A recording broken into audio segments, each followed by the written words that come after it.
we are covering a critical judgment-based topic for the Arizona Notary Public Exam, notarizing for elderly, ill, or hospitalized signers. This area is heavily tested through scenario questions designed to assess your understanding of a signer's capacity and willingness. The core of your responsibility as an Arizona notary is to be an impartial witness, ensuring that a signature is authentic, made willingly, and without duress. When dealing with vulnerable signers, this responsibility is magnified. Arizona law, specifically A.R.S. Section 41256, gives you the explicit authority to refuse a notarization if you are not satisfied that the individual is competent, has the capacity to execute the record, or that their signature is knowingly and voluntarily made. This statute is your shield and your most important tool in these situations. The exam will test this with a scenario, such as a patient in a hospital bed who appears drowsy from medication. A family member insists you notarize a power of attorney immediately. The trap is to feel pressured by the urgency or sympathy. Your duty is to the integrity of the act, not the family's timeline. You must first assess the signer's awareness. Ask open-ended questions that cannot be answered with a simple yes or no. For example, instead of asking, "Do you understand this document?" ask, "Can you please explain to me in your own words what this document does?" If they cannot provide a clear and coherent explanation, you have grounds for refusal. Another common exam trap involves undue influence.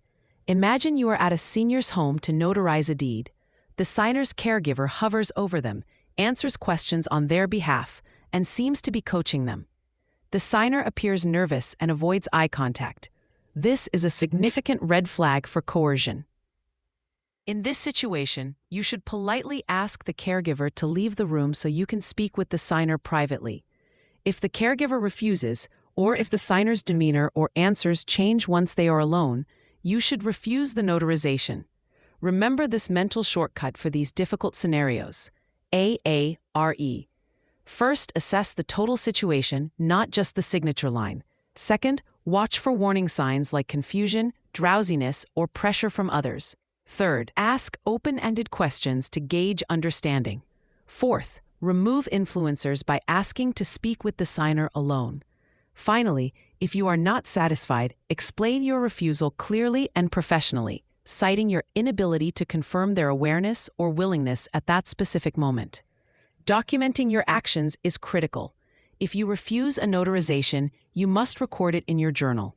Note the date, time, signer's name, type of document, and a concise, factual reason for the refusal. For example, refused notarization for John Smith on a power of attorney. Signer appeared disoriented and was unable to articulate the purpose of the document.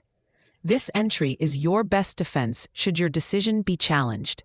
Your role is not to diagnose a medical condition, but to determine awareness and willingness at the exact moment of the notarization.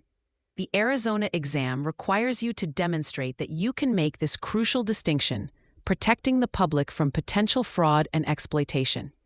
For free practice questions, AI-powered explanations, and more exam prep tools, visit openexamprep.com. That's openexamprep, all one word, .com.